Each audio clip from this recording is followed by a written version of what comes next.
Eureka no ar, Eureka no ar. Professor Elton, bem-vindo, meu amigo, tudo bem? Obrigado, Marcos. Obrigado pelo convite. Prazer estar aqui. Nosso professor histórico, um dos fundadores desse projeto. Saúdo o professor Elton e deste lado aqui fica o nosso repúdio. O nosso repúdio, o nosso lamento, nosso entristecimento por conta de, mais uma vez, a língua espanhola, o espanhol, que aparece em nossa abertura. Você que está acompanhando agora, você viu.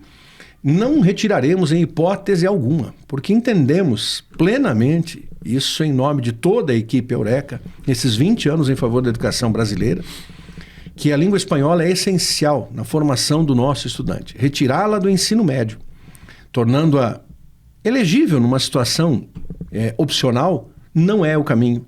E, infelizmente, o projeto de lei aprovado na Câmara nos últimos dias, agora no mês de julho, foi uma lástima.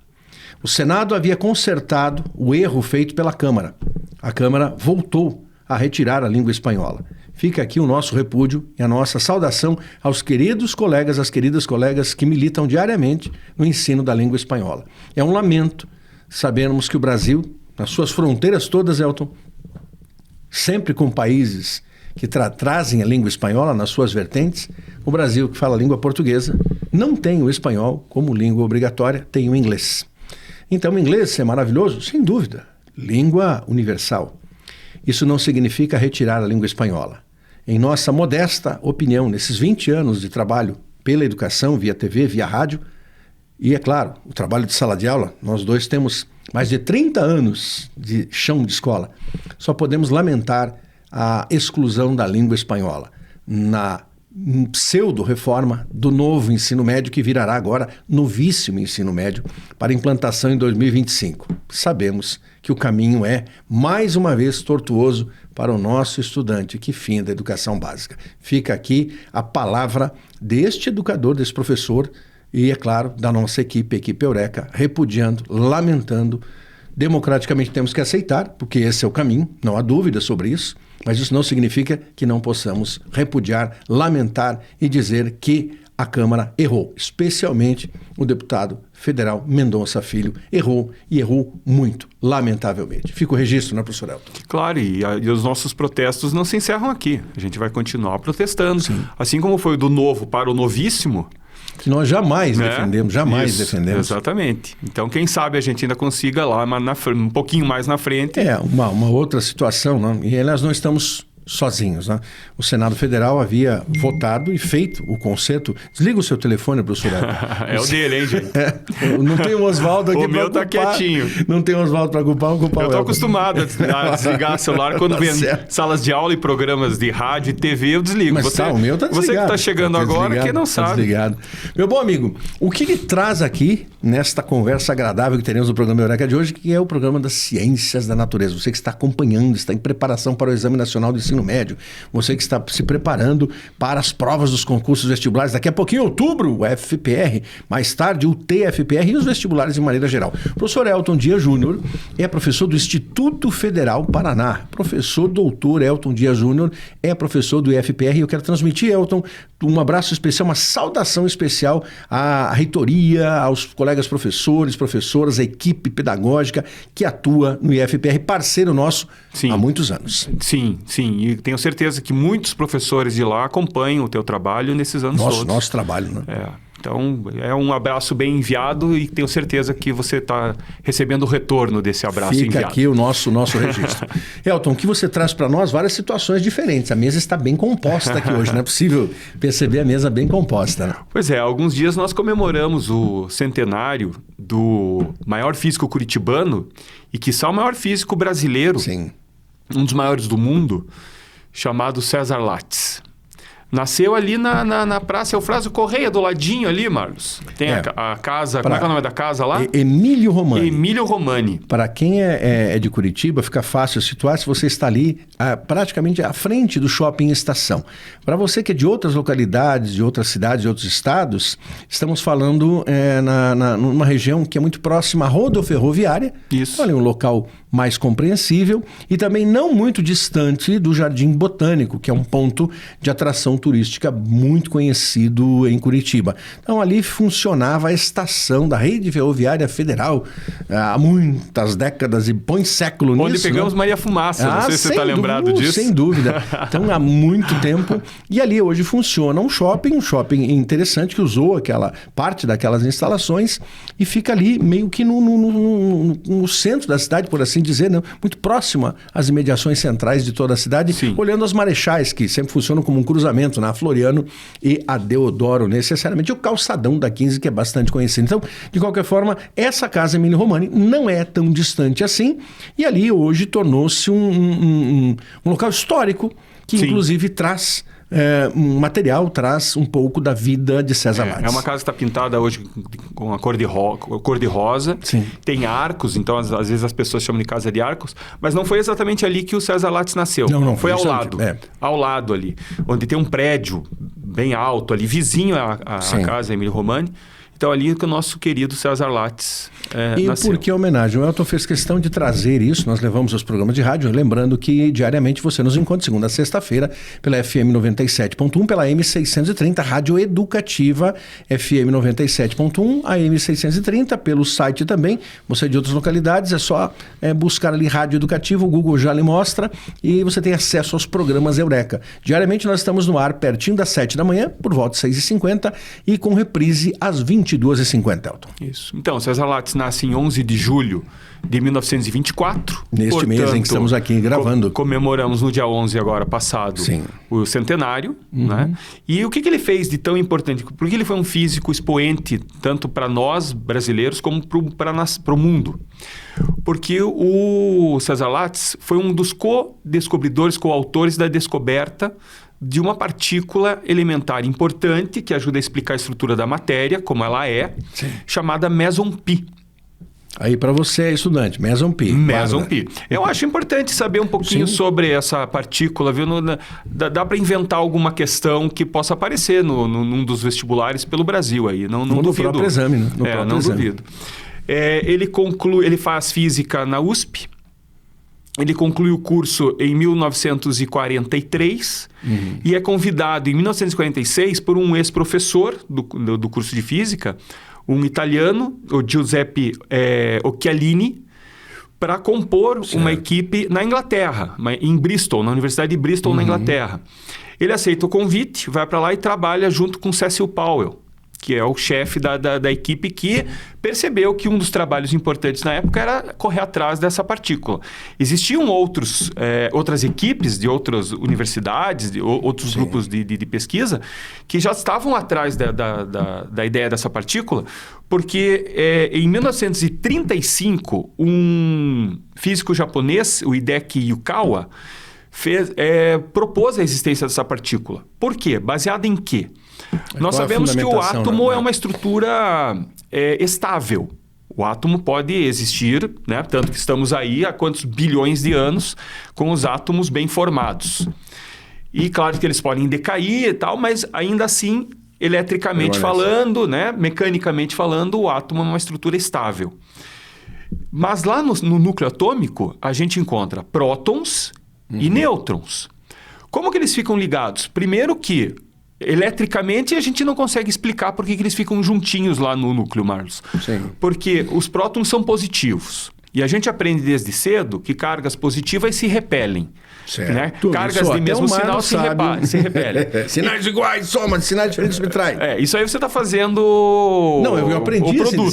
Mas exatamente. Né? Mas eletricamente... É que isso me incomodou tanto naquela fase da vida, isso no século XVI, quando eu via sinais iguais, sinais diferentes. Opa, então ficou assim, internalizado. No produto, os sinais iguais ficam positivos. Né? E sinais diferentes ficam negativos. Subtrai. Aqui a gente está falando da eletricidade, cargas positivas se repelem, querem se afastar, querem correr uma da outra. O mesmo para negativo e negativo, mas existe atração elétrica entre o positivo e o negativo. Mas os prótons são todos carregados positivamente. Como é que você vai falar para os prótons? Prótons, aqui dentro do núcleo, vamos esquecer essa regrinha de se repelir e vamos ficar juntos? E isso realmente acontece, mas a pergunta era como? Para que isso ocorra, Marlos, deve existir uma partícula que seja trocada entre eles. Sempre que duas partículas interagem eletricamente, gravitacionalmente, elas trocam partículas. Sim. Por exemplo, nós agora, nesse momento, estamos trocando gravitons com o planeta Terra. Por isso nós somos atraídos, porque existe uma interação gravitacional e lá do ponto de vista da física das partículas, nossa massa troca essas partículas chamadas gravitons com a massa do planeta Terra. Por isso a Terra nos atrai e nós atraímos o planeta Terra. Veja, eu estou um pouco além do que o Newton falou. O Newton não precisou de tudo isso. Mas quando a gente olha por que isso acontece, a gente precisa dessas partículas. O curioso aqui, Marlos, é que essa partícula chamada graviton não foi ainda descoberta. Quero perguntar sobre isso. Por que da origem desse nome, graviton? A ideia da partícula que vai fazer essa intermediação entre massa Terra, massa Marlos, massa Elton. Então vai procriar, é mais ou menos nesse sentido. Não chega a ser procriar. Você vê que o linguista pensa como linguista, mas de onde veio essa origem? Tem alguma verossimilhança, alguma entendi. Relação? Sim. Porque você fica imaginando sempre o porquê do termo, né? Esse batismo muito comum de nomes que a ciência traz, mas que você fica se perguntando o porquê disso acontecer. Né? Sim, então, o nome graviton com certeza vem da gravidade, vem da ideia da... Porque um graviton é uma partícula que surge dentro de um campo gravitacional. Dentro da teoria de campos, essa partícula que interage dentro de campos gravitacionais acabou sendo chamado de graviton. Mas é uma partícula que ainda está esperando ser descoberta. Na expectativa. Porque enquanto a gente não identificá-la experimentalmente, nos aceleradores de partícula, por exemplo, ela fica ainda no arcabouço teórico. No acelerador, o nosso aluno já sabe muito bem de Higgs. Aí ele faz a ligação. Exatamente. Boson de Higgs. É a pronúncia mais adequada. Exatamente. Por exemplo, existe atração entre próton e elétron, porque o próton positivo e o elétron negativo, existe uma força de atração. Por isso que os elétrons estão lá nas eletrosferas, naquelas órbitas bem determinadas em torno do núcleo atômico. Sim. Ora, se existe essa força de interação elétrica, eletromagnética entre eles também trocam partículas. Essas partículas são os fótons. Fótons virtuais, são fótons diferentes, mas são fótons que são trocados. Então, seguindo essa ideia, o IDEC e o Kawa, ele pensou, então deve existir uma partícula que é trocada entre prótons e nêutrons. Prótons entre si também com o nêutron.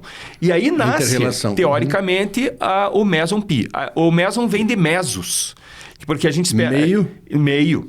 Esperava-se que a massa do meson estivesse entre a massa do elétron e a massa do próton. Fazendo uma espécie de ponte. Isso. Aí você vai para o grego, pega mesos, meson, e daí para classificar diferente de outros mesons que existem, meson pi. Não, interessante. E aí, o grupo do Powell, do Chialini e dos Lattice aceitaram a ideia de vamos atrás dessa partícula. E foi o desafio deles. E foi o desafio desse grupo. Né? Então, esse grupo corre atrás. Eles vão primeiro para o Pico do Midi, que fica nos Pirineus franceses. É um monte de 2.800 metros de altura. E por que ir lá para cima? Para expor chapas fotográficas especiais, chapas com um substrato feito de sais de prata, que registram a entrada de partículas de alta energia que vêm do cosmos. E que quanto mais alto você estivesse, mais probabilidade, mais possibilidade de acessar, de ter exatamente acesso às partículas. Menos seria o efeito da atmosfera sobre essas partículas e você poderia receber mais. Então, por isso, buscar o Pico do Midi lá... Locais elevados. Tanto que, nesse momento, eles conseguem registrar... Acreditam ter registrado o meson pi nessa ocasião, nessa situação, mas sem aquela certeza que a ciência precisa. Por isso, eles vão depois para os Andes bolivianos, no Monte Chacaltaya. Mais elevado ainda. Mais elevado ainda, 5.000, 5.500 metros de altura, de altitude. Sim. E daí lá eles conseguem os registros que levam a equipe a poder dizer: descobrimos o Mesumpi, isso em 1947. Perfeito. Você que está nos acompanhando, está acompanhando o professor Elton Dias Júnior, do Instituto Federal Paraná. Daqui a pouquinho nós voltamos no segundo bloco. Você verá alguns experimentos aqui. O Elton trouxe uma bolinha, eu não permiti que ele usasse no primeiro bloco, mas agora no segundo ele certamente utilizará esta bolinha, vai mostrar o porquê, a origem dessa bolinha, porque ela está aqui decorando o nosso cenário. Já voltamos, fique conosco. Você está com o programa Eureka há 20 anos em favor da educação brasileira.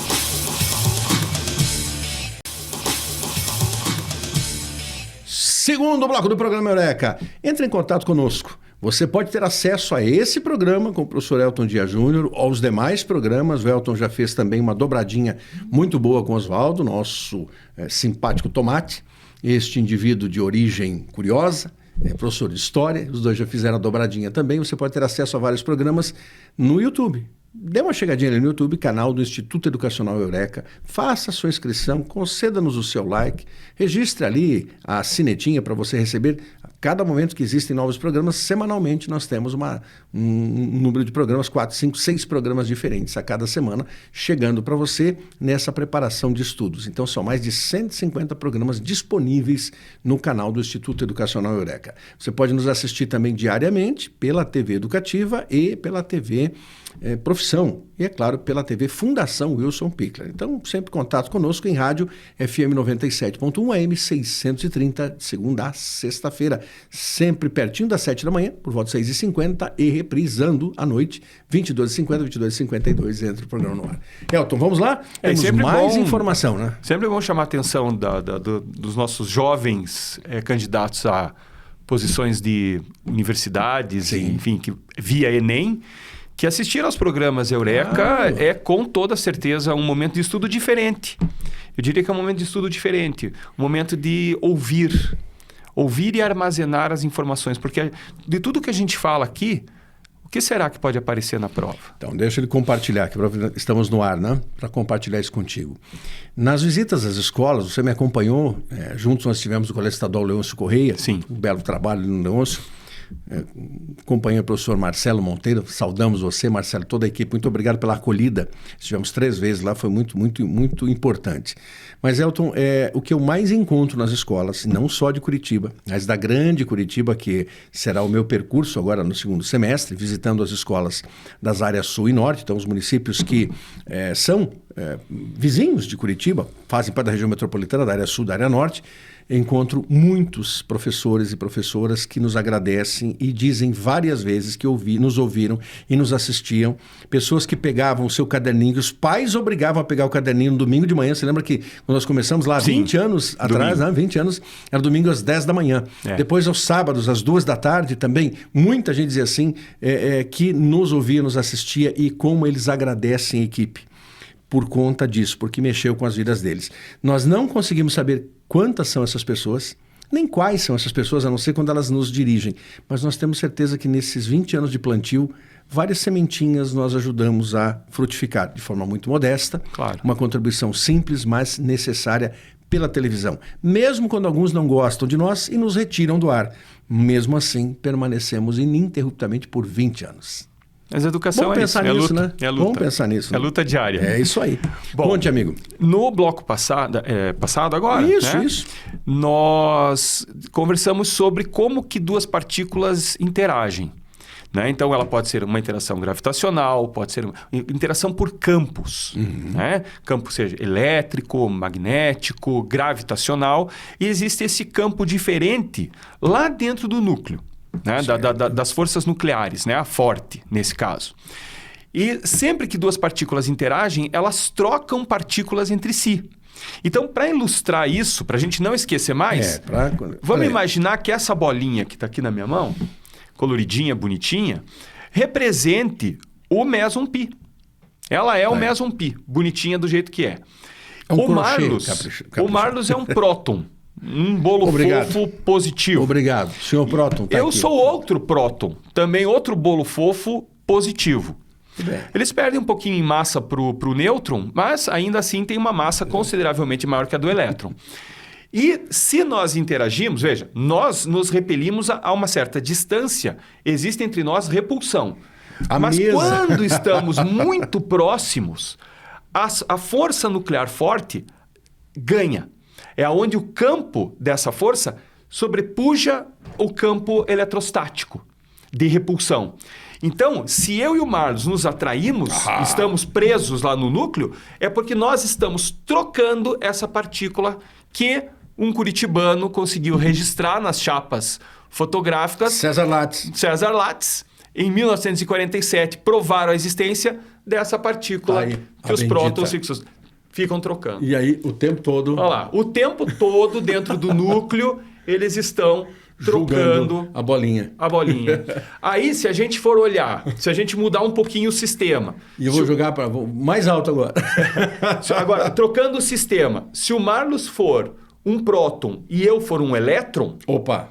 Aí eu estou, né, orbitando. Mas nós sabemos que para existir uma órbita, há necessidade de uma força central. Existe uma força de ligação entre eu e o Marlos. Elton atrai Marlos, Marlos atrai Elton. Essa frase não é nem um pouco boa. Eu prefiro falar, então, próton atrai elétron, elétron atrai próton. Sem dúvida. Né? Se existe essa força de interação dentro do campo eletrostático, dentro do campo elétrico que existe no átomo, existe uma troca de partícula. Essa partícula não é mais agora, claro, o meson. É um fóton. Então, estamos trocando um fóton que surge entre nós dois.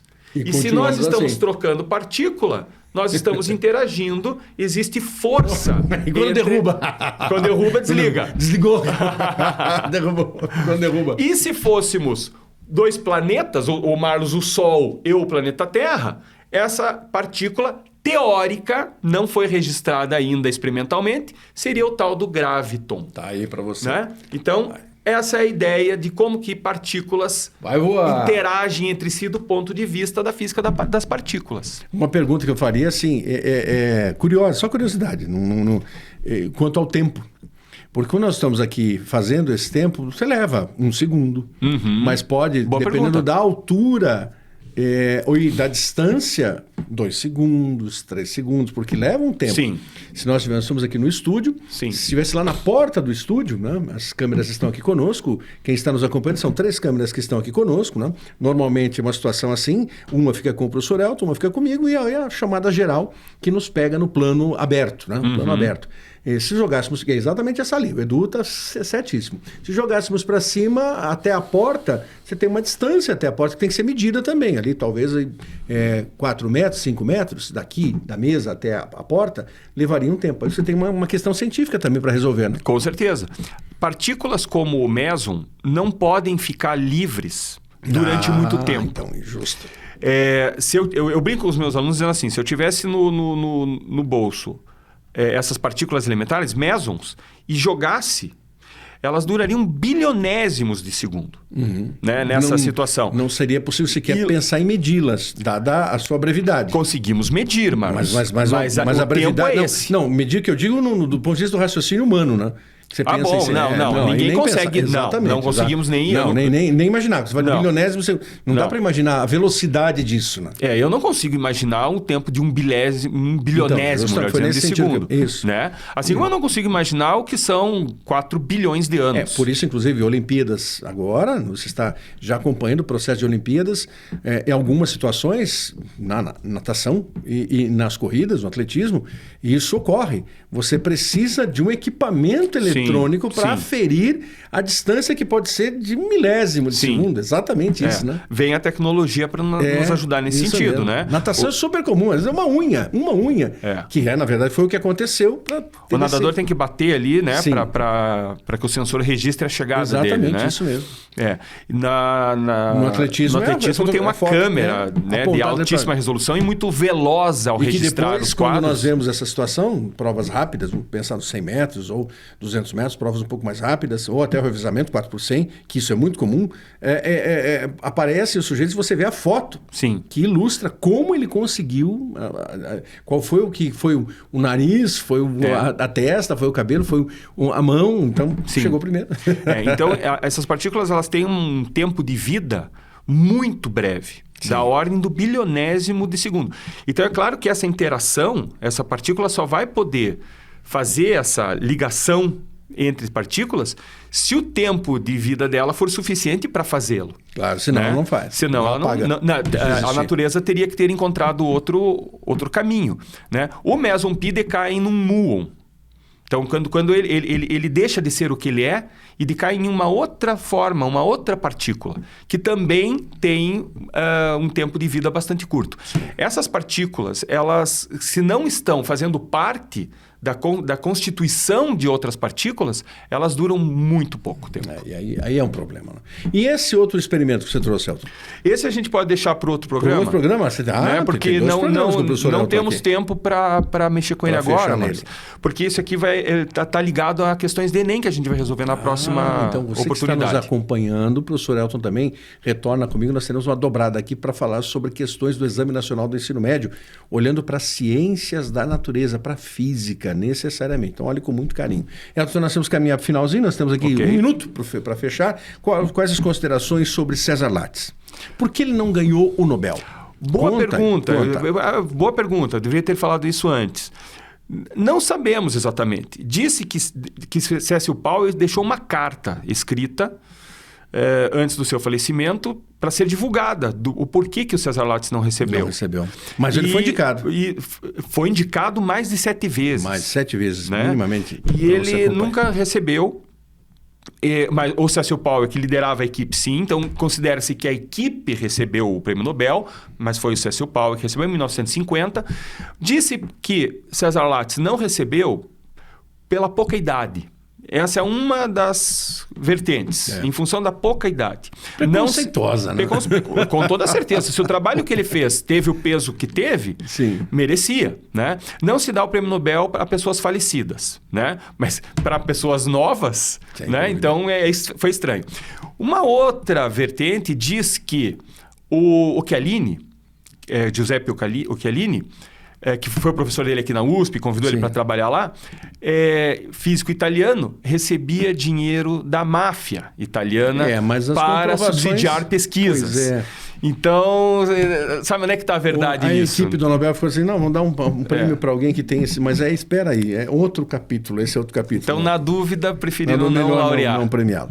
Meu amigo, muito obrigado. Nós estamos aqui fechando o nosso programa de hoje. Obrigado por você estar conosco, por essa companhia e por nos trazer um pouco mais desse mundo de César Lattes. Você que é acadêmico sabe muito bem que você recorre sempre à plataforma Lattes.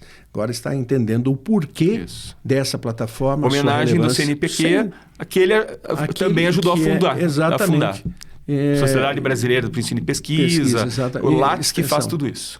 Então fica esse registro para você que todas as vezes que entrar na plataforma Lattes, imagine assim que é uma homenagem a esse grande nome curitibano das ciências e um nome que referenciamos. Já havíamos citado em rádio, por 2 ocasiões, inclusive, e agora aqui na TV também, essa justa palavra. Professor Elton, muito obrigado. Obrigado, Marcos. Falou? E até o próximo programa. Vamos brincar com isso aqui, com questões do Exame Nacional. Obrigado pela companhia. Assista os outros programas e não esqueçam, canal do Instituto Educacional Eureka no YouTube. Até o próximo.